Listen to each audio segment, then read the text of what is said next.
Hello and welcome to Sentimental. This week we're going to do something a little bit different. We're going to skip the dramatic intro and get right to it. The year was 1984. Get Along Gang was on Saturday morning cartoons and... Wait a minute. What is going on here? The intro. What are you doing? I'm explaining how this week's going to be a little bit different and we're not going to be doing the intro. Oh, why? I was getting to that before you rudely interrupted. Oh, sorry. That's okay. We'll see you next week. Okay. Have a good episode. See you next week then. Anyway, since we're doing things a little bit different this week, I thought that it needed a change up. I think the dramatic intro and flashing pictures and all of that fun stuff that I do doesn't really fit. We'll have some of that, but this episode is more based on my memories and feelings.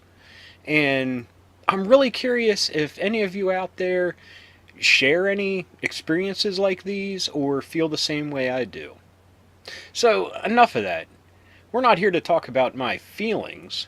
We're here to talk about why I think summer is the scariest season of them all.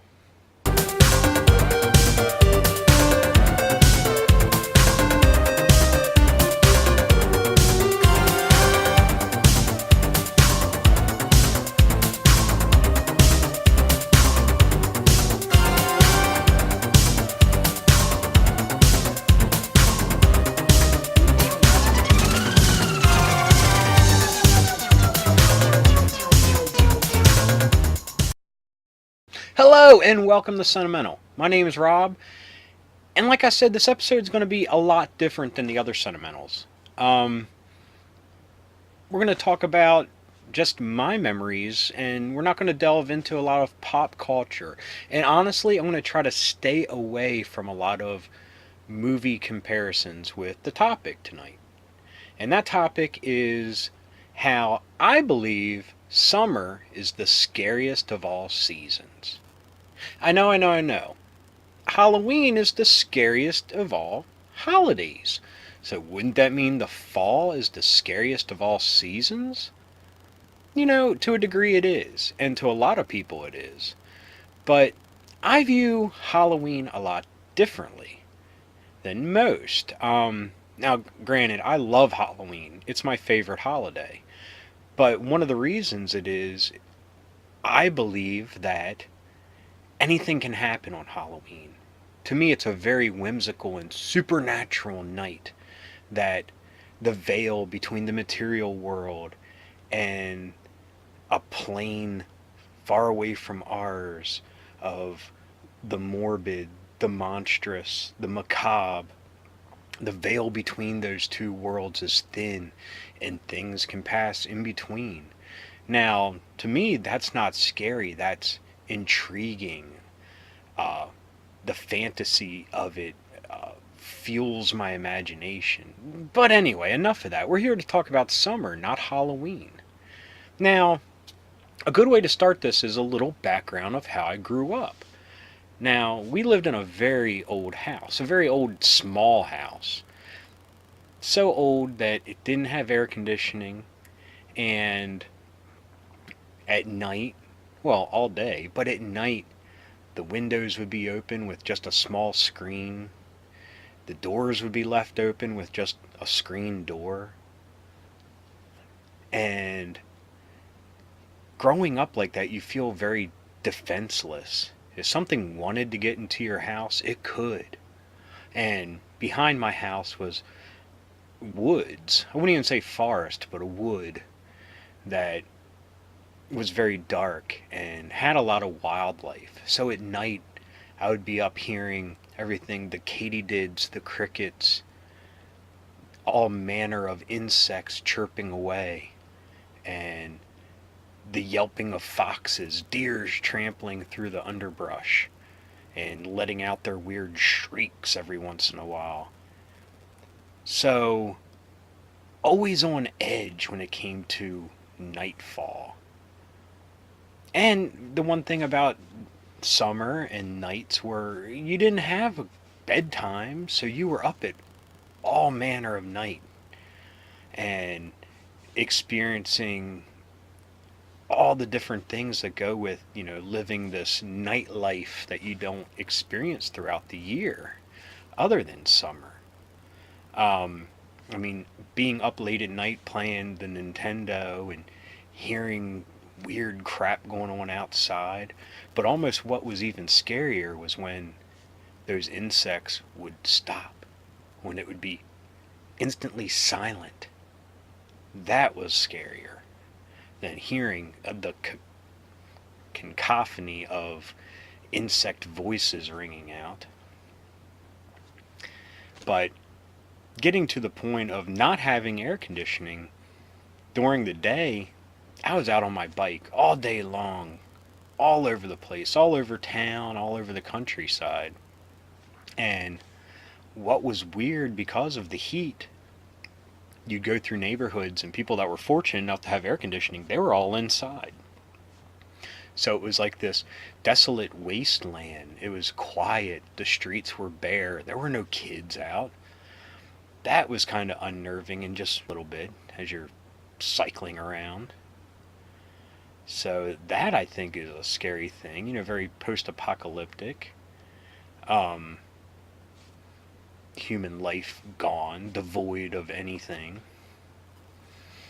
But as you're bicycling through the countryside and there's cornfields on either side of you, and they're higher than, so high that the shadows cast out on the street are a blessing because they're cooler, but also frightening because you don't know what's lurking 5 feet into a row of corn stalks that you can't peer through as you bicycle faster and faster, wondering what is out there, hearing the rustling of the wind, and it just seems like a wall of unknowing surrounding you, and the isolation is deafening to the senses.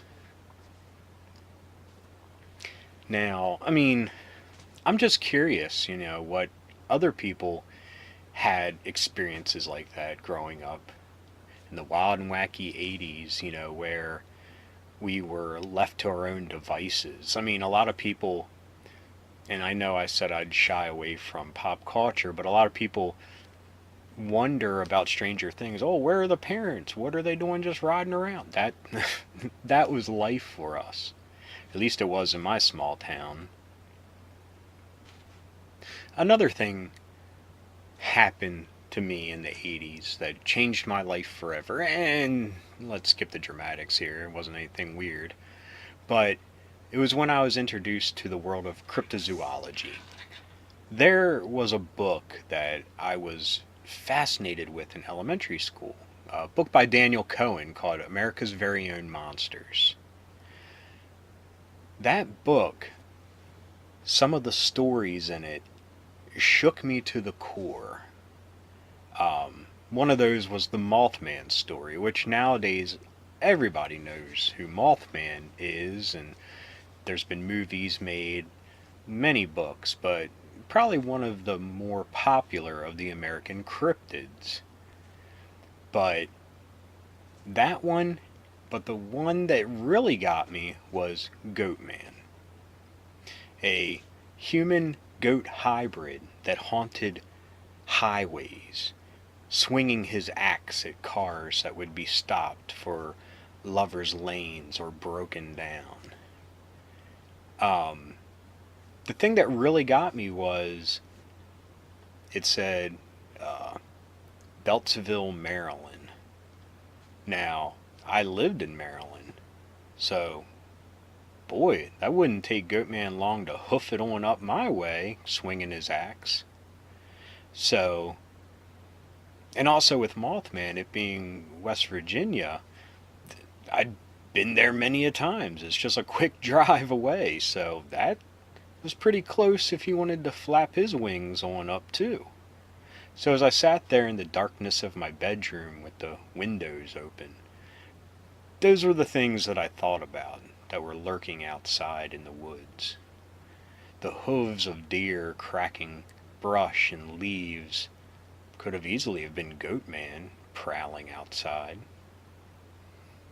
So, those are just some personal reasons to why I think the summer is the scariest of seasons.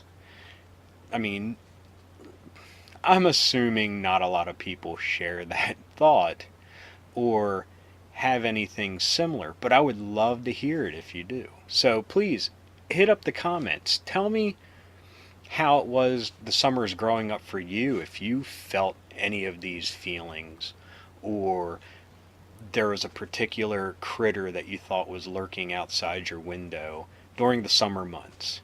Now, as we get closer to Halloween, I'm sure I'll do scarier, what monsters scared me the most, or movies or anything, but these were the real life terrors that your childhood imagination conjures up.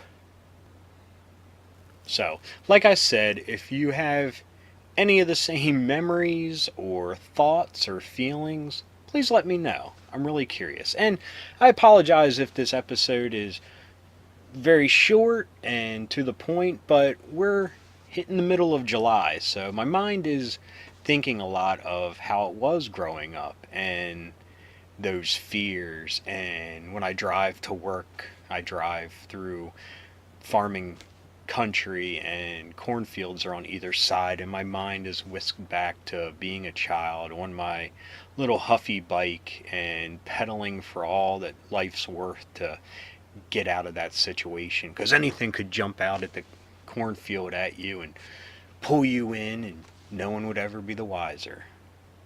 So yeah, maybe I was a morbid kid. Jeez.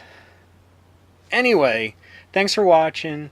This has just been a little quick episode this week. Not as fancy as usual. I hope you guys like it. Sorry it's a little weird, a little different, but it was just something on my mind, and I wanted to put it on, wish I could say solenoid, but whatever this is anymore, digitally. Just wanted to get it out there. Hopefully, I can't wait to hear if anyone else has any similar stories. But anyway, keep being rad, stay dorky. Thanks for watching. And by the way, thanks for all the birthday wishes that had come my way last week. And thanks everyone for just being awesome. Talk to you later. Hey, thanks for watching. If you liked what you saw, hit the subscribe button for some more awesome videos. We also have a couple here on the side you might be interested in. And until next time, thanks for watching, keep being rad, and stay dorky.